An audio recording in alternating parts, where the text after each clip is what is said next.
What's up, Renegades? Welcome to Table Talk. I'm Victor. I'm Gary. I'm Ruel.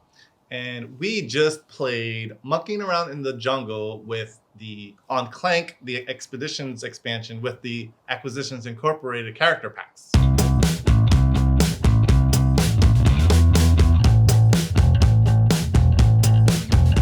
So, gentlemen, what was your favorite part or your highlight of the game, I'd say? Let's start with Ruel, because I kind of have a feeling I know Gary. Yeah, I know Gary's too.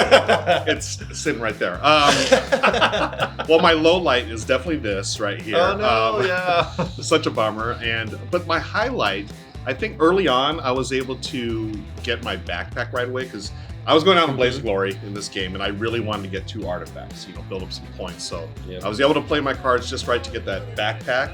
And I got my 2 artifacts, but in the meantime, I did not make it back out. So it was a highlight, but also sort of a bummer. But it was all good. It was all fun. But you made it up. I did. Thanks. I can't say the same. That's right. Okay, Yeah. I was here in the depths So still. close. That's You were literally one square away. I missed it. I missed it. Yeah. So. I'll say my highlight is the first time we were all here, close. Ruel and I were very high up on the health meter.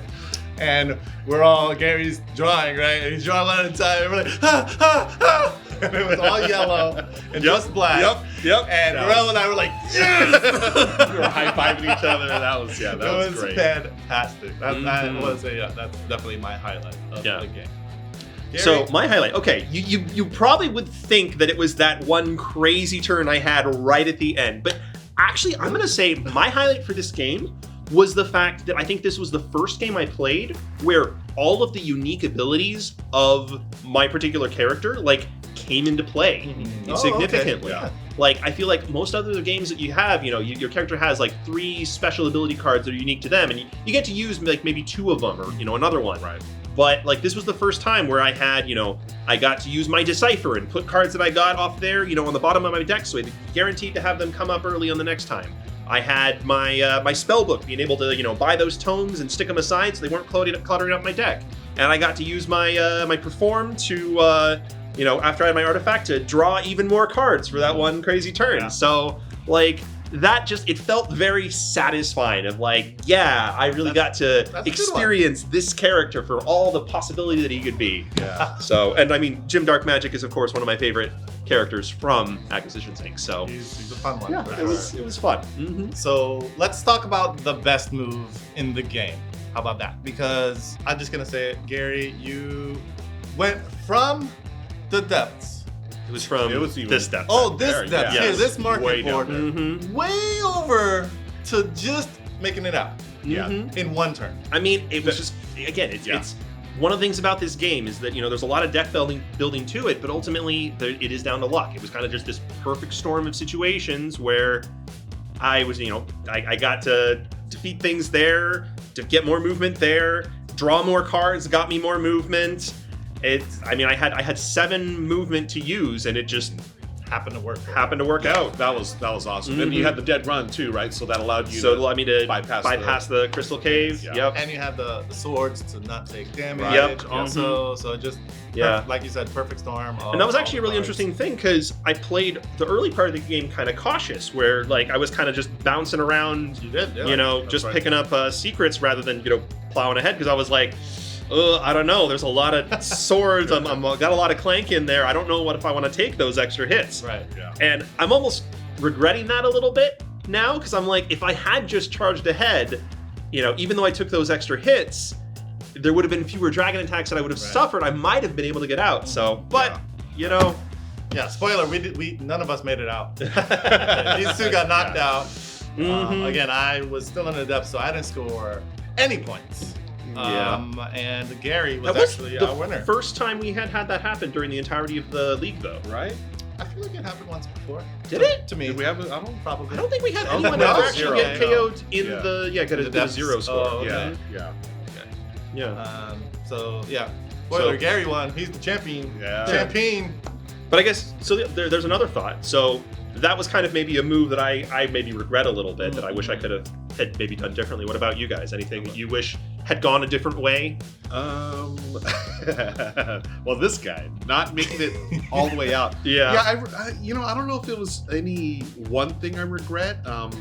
Like I said, I was playing from last, so I was gonna go full on. I was gonna get as many artifacts as I could, just try to build. You did do good on that. Yeah, unfortunately, it didn't work out, but I did what I said I was gonna do. Blaze of Glory. Indeed. Certainly memorable. Yeah. Let's see. My regret, like if I could take it back and do it over, was one time you could actually see in the stream that I was like, oh, let me do this, and then I was like, it's okay, I already did it. Like I could have rewound my turn and do something different. It was like take a different card versus keep what I already took, because I realized it. So I just need to read all the cards and to make sure I know what I have to play. To sort of plan. I'm sort of a play as it's my turn, or a little before, but not like way ahead. So yeah, something for me that I regret, that I missed a card that I wanted. So through these past weeks, we've played so many maps and so many expansions. There has to be at least one favorite from each of us from these maps. Rua, what would you say is your favorite map? We'd have to rewind, but I love the map that I won. Which one was that? I don't even remember. It was so long ago. I don't remember what it was. But the one map that I do really enjoy is the Sunken Treasures one, where I just like that whole thing of diving in there, swimming around. It's like, oh, I need to get back up and get some air. I've always liked the Sunken Treasures. Cool.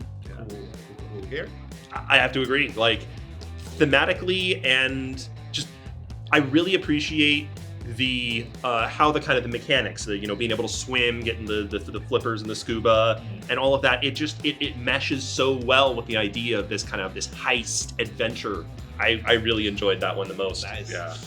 Right, you, Victor? Man, it's two for 3 as far as the Sunken Treasures. I do like that one a lot. However, I'm gonna go against the grain and say the pyramid one. Pyramid one. Oh, okay. The Mummy's Curse. Okay. Yeah, because it adds a little different. There's a mummy that's going around each tomb, and you kind of get curses that count as negative points towards the game. And oh my gosh, if you don't keep track of that, that'll bite you where the sun don't shine very well and very hard. So I think it happened to me once where it was like, oh my god. But I did enjoy that one. There's 2 maps where it's a Sphinx and then a pyramid. The pyramid map is very thematic, as you mentioned. It's a diagonal, so you see that's true. Versus a square, it's at a diagonal. So you have the pyramid on the top and then the depths on the bottom. So and it's the only Clank that we actually get to roll a die, right? Exactly. I guess that's a good point. Right? Yeah. All the rest of them, it's just the cards and the tokens, but that one you get to move the little mummy. Do another thing. Yep. So Gary, this isn't the Super Bowl. You're not gonna go to Disneyland. But now that you won our Ultimate League Day champion, what are you gonna do? I don't know. I have to admit this trophy, as amazing as it is, it's a little bit terrifying, and I'm a little worried about actually putting up for display. Come on. I mean, of course, I have to. I recognize that. But I'm going to say this. What I'm going to do is I am going to be excited for our next league when someone else might win this off of me and I don't have to display it anymore. How's that? Nice. Yes. So as Gary mentioned, we have a new league starting up next week. It's the North Sea Saga with raiders, shipwrights, and explorers. Not necessarily in that order. We'll be adding a 4th player. Her name is Irene, and she'll be joining us. So there'll be 4 players playing this awesome series. So make sure to join us on Twitch for that. So, if you've missed anything, or rather, if you've missed any of our previous playthroughs or any of that nature, you can find it on YouTube, on our YouTube. Make sure you like, comment, and subscribe so that you can catch all the videos on demand and, make any suggestions as to what games you want us to play or how I could have done better. That's it for Table Talk, folks. I'm Victor. I'm Ruel. I'm Gary. And remember, play your game. Later, Renegades. Make sure that I survive this. I'm so excited. I can see what's All right. happening. All right. Got my floaties, got my scuba bass. This is my favorite. Dude, Oh, this is amazing. I love it. Best game ever. And I dived like an Olympic diver, and just minimal splash. That's why I got the blood clank.